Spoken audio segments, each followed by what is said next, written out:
Good evening, everyone. This is Sachin Karnik here. Today is the 27th of March, 2025.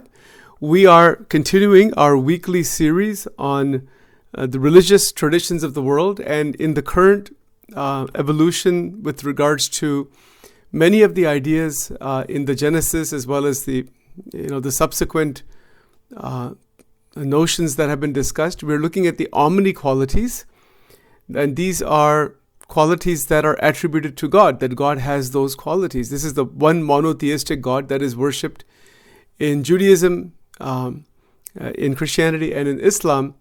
All three are monotheistic traditions. So today we're going to look at omniscience. Omniscience is foreknowledge, all-knowing, all-knowing, all-seeing. Ever-present is omnipresent. But one of the qualities that is described theologically in all three traditions, as well as in the more dualistic traditions in India, they also talk about the same thing, that God is present everywhere. That same reality is present in everything, present everywhere. And present everywhere is one thing, and then knowing everything, all-knowing. Now, I'm going to show you a little bit of just a couple of paragraphs here. From William Lane Craig. William Lane Craig is a philosopher and a Christian apologetic. He has written quite a bit on Christian doctrine, and there are questions that he has addressed very interestingly, and then to try to show them. I think he has 2 PhDs, in fact. So he's one of the more recent philosophers in Christianity that really talks about various ideas. And so today we're going to look at the compatibility of divine foreknowledge and human freedom. Let's understand that concept first. So that's the name of his book, The Only Wise God, the compatibility of divine foreknowledge and human freedom. And I have 10 points here that we're going to go through. I don't know if we'll get to all 10 or not, but we'll at least start it off today and see where it takes us.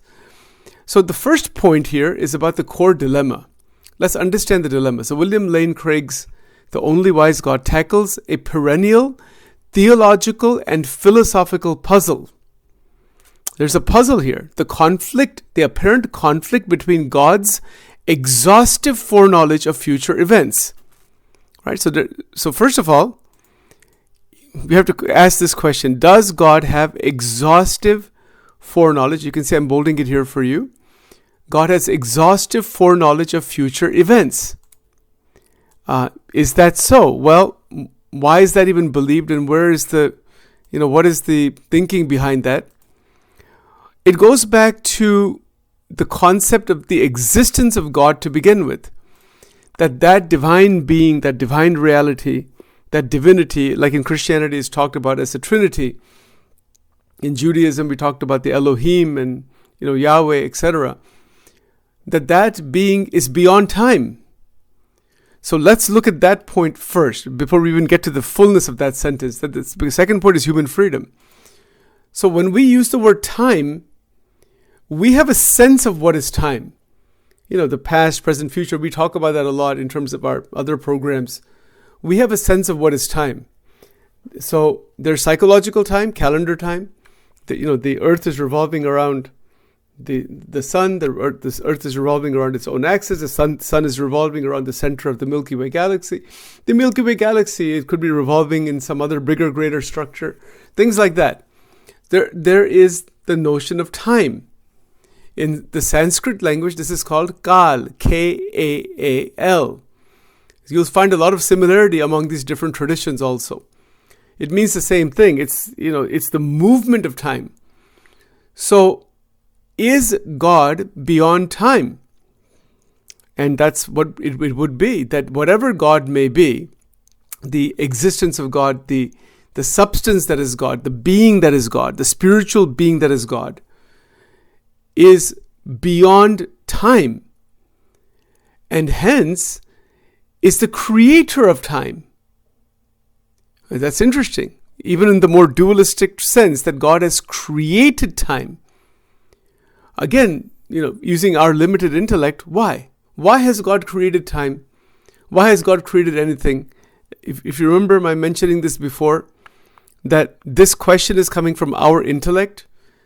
This question is within the framework of time, within the framework of limitations. And in the more non-dualistic sense, this question in Vedanta is that this is a wrong question. Even in the more theological sense, if you ask, can we ever know the mind of God? No, you cannot know the mind of God, because what we know is created by God. We cannot know why. We can never know why he has created, he or the being, just say he for our language purposes, has created everything. Why is there even creation? Why is there time? There's no answer to this question. In fact, the question disappears when God is realized. And this is an interesting point. And the mystical traditions throughout the world would agree on this point. That when a devotee, a spiritual seeker, a religious penitent individual who has surrendered unto the Lord, I'm going to use really just Judeo-Christian language here, who has taken the shelter of the Lord, then it is up to God, the supreme being, the Lord, to reveal himself to the devotee, to the penitent, repentant individual. And this is called grace-based salvation, the doctrine of salvation. Salvation from what? From the bondage, from the fall. We've been talking about the fall. The forbidden fruit was eaten, whatever that may be, the allegory or the actual, some transcendental event. And then from there, humanity has fallen. And then the propagation of the species and all those things that has happened. So to reestablish communion, to reestablish entry back into Eden, back into heaven, back into where God exists through the tree of life, to reestablish that, to take the shelter of God, to be penitent, to be repentant, to confess one's sins, deficiencies, things like that. This is the path in both traditions, Judaism, Christianity, and Islam also has a lot of those same ideas. Okay? Then it brings us to the question, because we are thinking people, philosophers. Philosophy is a path of the intellect. Why is there time? And if you're saying that God exists, which theologians do, which theistic believers say that God exists, well then, what are some of the qualities of God? Well, God has infinite qualities. Okay? One of those qualities is omniscience. God is omniscient, all-knowing, all-seeing. Knowing what? Knowing the fabric and structure of time. Again, this goes back to our word structure, which we've used many times before in our other programs. But this is from the highest transcendental metaphysical level, we're using this word structure. That time also has a structure. Time is also limited somehow. Time, space, time, and causality, the Einsteinian universe, is the material reality. So now we can make a demarcation between material reality and spirit or spiritual reality. For example, in Christianity, there's the notion of Trinity, the three persons in one, the Father, the Son, and the Holy Ghost or the Holy Spirit. They're not three aspects of God. They are three persons of the one God. So God is not triune, like there's three gods. There's only one God that has three. That the being is functioning as, or is, it's manifesting as three in terms of its modality. Again, that goes into Christian theology. I don't want to go into that right now. It's a very extensive subject, obviously. But right now, we want to stay focused on omniscience. Now, if God knows everything, that would mean that God sees the structure of time. Can we see the structure of time? Not unless by divine benediction and grace, God gives us that vision to see what he sees. This is, in Sanskrit, this is called krupa, K-R-U-P-A. This is called grace in the Judeo-Christian tradition. The meaning, the word is exactly, like 99% the same meaning is there. It means grace. If some special grace happens on a very extraordinary devotee, the Lord may grant that type of wisdom and knowledge about what is omniscience.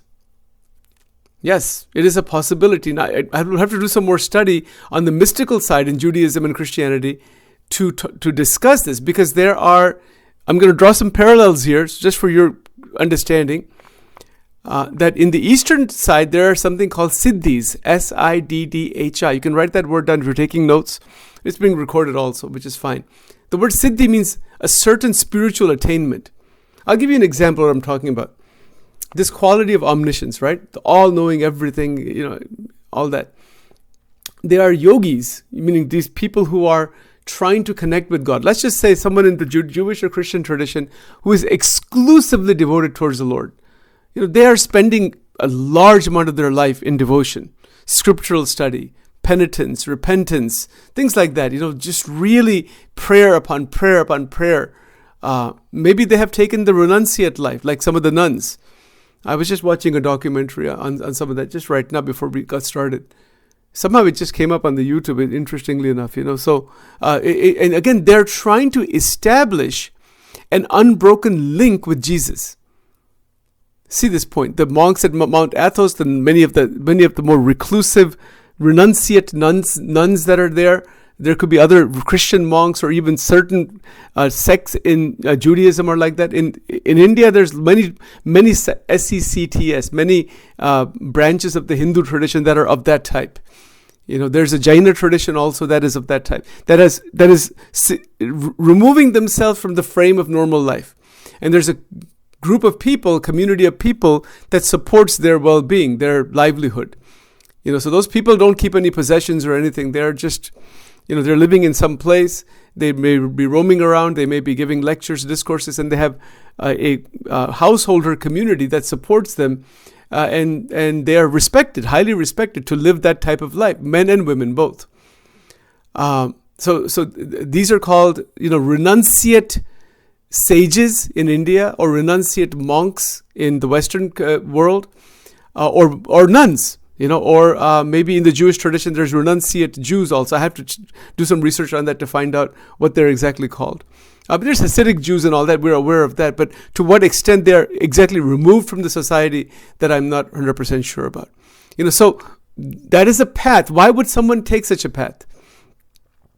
They take such a path because they want to actually be in divine communion in this life. It's not simply having faith and saying that after we're gone, this body is gone, after we die, then we will see God. They're not okay with that. I mean, they're okay with that, but they want it now. They want complete absorption in God now. So if a person is of that type, or groups of people, and if they make advancement where the internal deficiencies are obliterated by grace, and I'm speaking strictly based on Judeo-Christian theology here, grace-based salvation while living, that the sanctification process that is talked about in Christianity occurs. One gets sanctified from inside out. The purification, the pure heart shall see God. Purity, clarity, and lucidity, those things are all together. There's the purity of the heart, not simply stability and clarity. They're all together. You can make the mind stable through meditation. But is that a pure mind? Maybe. But you could also say that an impure mind cannot really meditate. I mean, they kind of complement each other. What about a very, very focused mind? Is that necessarily a pure mind? Maybe, maybe not. Maybe there could be some purity. So the purity, the concept of purity is emphasized in the 66 books of the Bible. And this is in the Sanskrit tradition that is called Shuddhata, Shuddhat. I'm just giving you some Sanskrit terminology, just for your, so you can see what it sounds like. It's fascinating. Shuddha means absolutely cleaned, pure, cleaned up. But people say I'm reborn again and my life is cleaned up. I had addiction. I had this problem, that problem. I was, taking drugs and smoking and engaged in illicit sex and this and that and stealing and robbing, and all that is wiped clean, completely wiped clean and reborn again. We've heard of these stories. This is there throughout the Bible, people being rejuvenated this way. So assuming for a moment someone goes through all this and really is in that state of heightened communion, and that divine being that we call God, that divinity, it begins to reveal by grace. And in the revelation, what the Eastern yogis have said is that in this revelation there are siddhis. Put an S at the end as it's more of a Western thing, but that means plurality of siddhi. The word is siddhi, Siddhi. Siddhi means certain spiritual insight, wisdom, power, a specific transcendental power that is granted by the Lord. That is called siddhi. And I have to find the actual Judeo-Christian terminology for this. I'm sure it's there, but I have not come across too much literature about this. But I'm sure it's there somewhere. It's fascinating. So God may grant siddhi, which is a certain spiritual power. Now, it's not that a person becomes omniscient like God is, but there are powers of this type.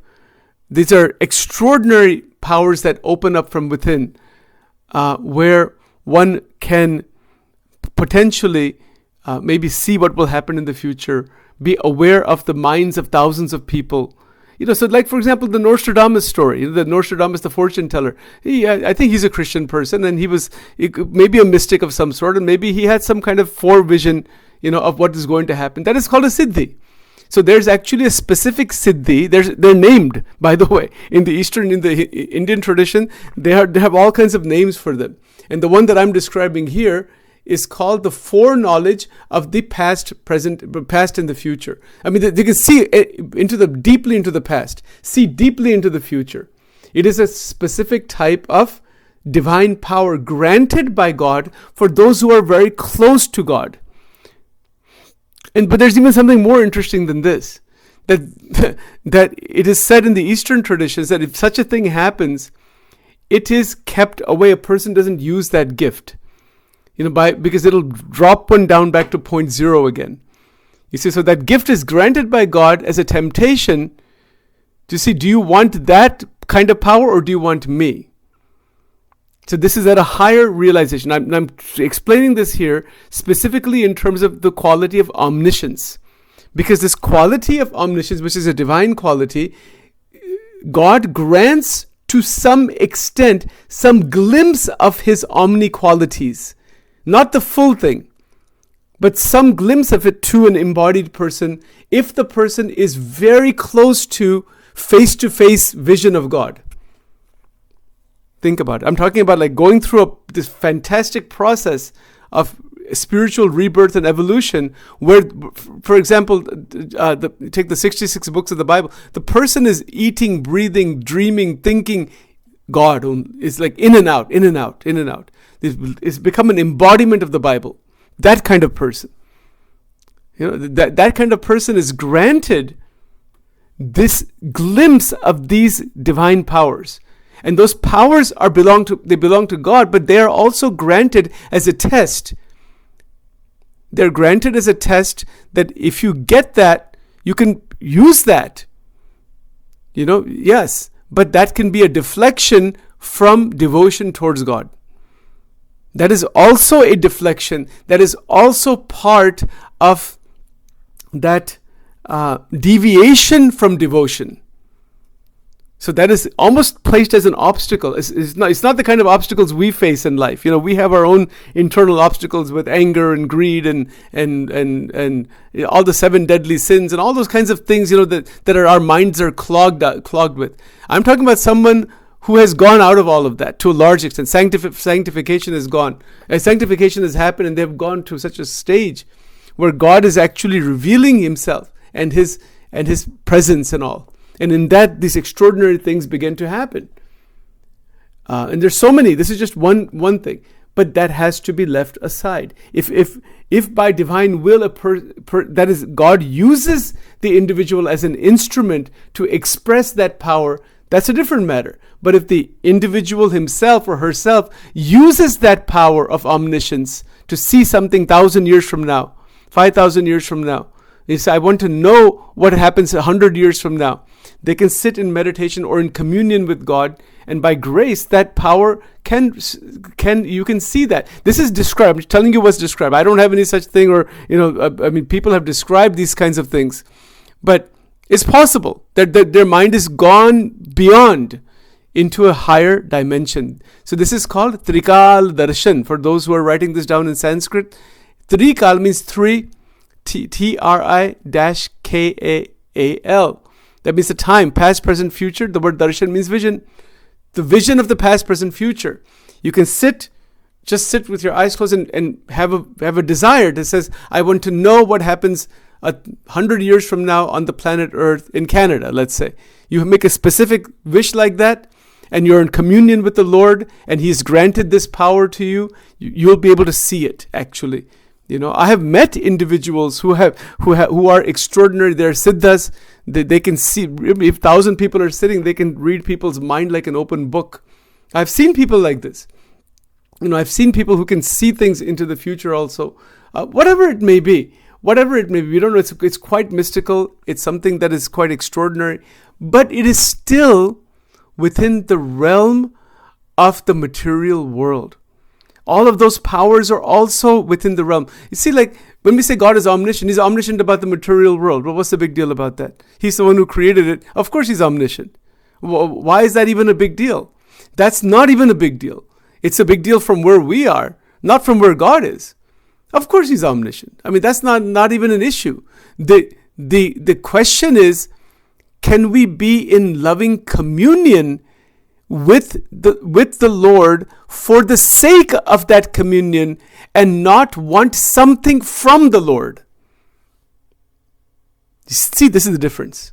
Even these siddhis, these spiritual powers, people are asking for material things. I mean, Jesus said, ask and you shall receive. But what is it that we're asking? So, in that heightened state of pure devotion, to ask from God only the presence and love of God. To ask something from God pulls us away from God tremendously. It is a deficiency based on the highest levels of devotion. But most people are not at that stage. So if you're going to ask, you shall ask from Him. He knows. Okay, so anyway, that's the quality of omniscience. Now, the second part of that sentence, we didn't even finish that first sentence. All right, so hold on one moment here. Let me show you that sentence again. Let's look at that sentence again. I'm just trying to unravel the background just for this one sentence here. All right, so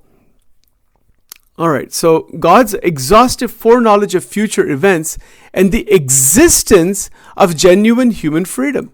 How are they compatible? How is this compatible?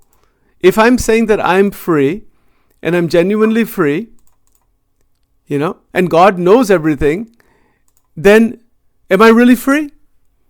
See, existence of genuine human freedom. The central question is whether these two concepts can logically coexist. But we could say that God is beyond logic. As soon as we say God is beyond logic, the issue stops right there. Then what happens? This is no longer within the realm of philosophy and argumentation and trying to justify one thing versus another through the intellect. No, it is a dimension of faith and devotion. It is not logical argumentation. If we say logic is a function of the brain, of the mind. Can God fit into our logic? No, He cannot. And this is some of my commentary here, humbly to present it. God cannot fit into our logic. Our logic is a very limited logic. I mean, for example, through our senses, through our body, we see 3 dimensions, the height, width, length, depth, things like that. We see 3 dimensions. Time and space and causality are higher dimensions. Even there are higher dimensions beyond that. We cannot see them unless we are in a state of realization beyond the limitations of the mind. And we're going to talk about that during the Vedanta retreat. But the point is that to logically try to answer these questions that God is omniscient and we have free will. How do you reconcile those two? Theologians have been debating that for thousands of years. There's no end to that debate. But if Sachin makes a statement, God is beyond logic, the whole debate ends. Then what am I left with? I'm left with devotion. I'm left with trying to actually connect with the divine. Not simply be engaged in logical debates and armchair philosophy. That's the difference. You see, so the resolution to this is internal awakening. It's the rebirth into a much greater state of realization. It's the communion idea, that communion with God through the Bible, through the teachers, through the lineages that have come about in both Judaism, Christianity. The communion is not a logical puzzle. It's not the result of a logical puzzle. It is beyond that. It is beyond logic. Logic can take us to some level, but then what? I mean, even if logically William Lane Craig or anybody else can logically establish that there is human free will and God knows exactly what's happening, and still you are free despite the fact that he knows. He's given a lot of arguments for that and a lot of analysis for it. That's what he says. Okay, let's say Sachin here accepts that.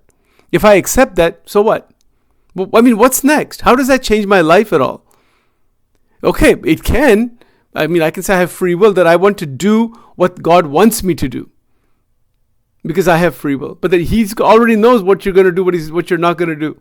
Okay, but that's a transcendental, translogical phenomena or translogical quality. So we cannot understand that.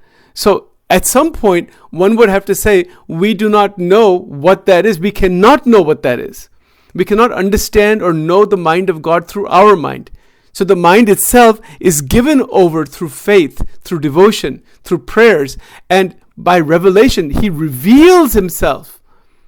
It's a revelation, not that I can climb so many steps, like by doing so many different kinds of practices, and then the God is going to have to appear like the answer to a series of a mathematical equation. Take all these steps and you get one final answer. That Sachin takes 99 steps in which any spiritual religious tradition, and then God has to appear in front of me as a result of my taking those steps. No, that's not the case. One might know the Bible inside out, but is doing it as a performance. I'm doing it, that this is happening, that happened. That I'm taking the steps. And I'm doing everything. The I is there doing all that. God is not the result of spiritual practice. God is seeing the intention and the feeling and the surrender behind the spiritual practice. God is not the result of psycho-spiritual practice or religious practice. Just because, let's say if I'm going to a church and I'm going to a church every single day for 3 years, and then I decide that I'm going to go every single day and then do prayers and do, okay, that's fine, good. But then I have a feeling that I'm doing all this, he has to appear in front of me. That it's a result of my practices. No, this is a mistake. God is not the result of an egocentric practice. Even religious practices can be done through the force of the ego. And if that's the case, then God doesn't reveal himself in that way. It's not a question of the quantity of practice. It is a question of the quality of and the purity of the heart, and then performing activity, devotional activity, without the sense of me performing that activity. Then God will definitely come in front of us. This is only Sachin's commentary. If people say, I want to see God, there's a formula right there. It's not a hard, it's in all the scriptures. Perform these religious practices, get rid of the me that I'm doing it. I'm not doing any of it. It's being done with great purity, humility. There's no sense of superiority, because that's the other problem that happens. Someone starts doing religious practices, and you know what happens, right? Immediately differentiation happens. Look, boy, I'm taking a spiritual path. I'm taking a religious path. I'm studying the Bible. I'm doing this. All that kind of thing. That ego begins to grow.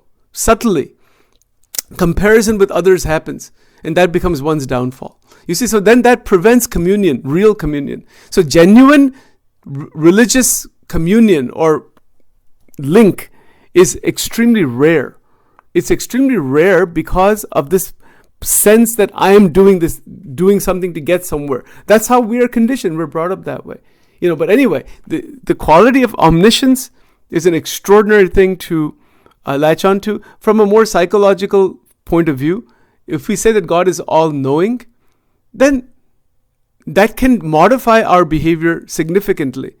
That if God is all-knowing, then how should I be living my life? Am I living as per the will of God, or am I living just per my will? So those kinds of things are, I think, quite straightforward to understand.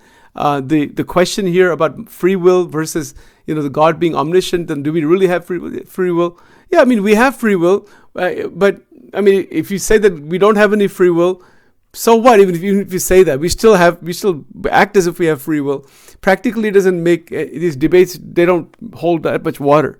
There's not much benefit in just continuing those philosophical debates. I mean, they have some intellectual benefit, but above and beyond that, how does it change our practical life at all? Does it change our vision at all? Right. So these are the Omni qualities. This is the one. I'm just trying to cover a little bit at a time here. It is 7:32, as I promised you. Not to cover too much material. So I'll stop my exposition here and open it up for discussion, dialogue, other questions. This is the quality of omniscience in the theistic traditions.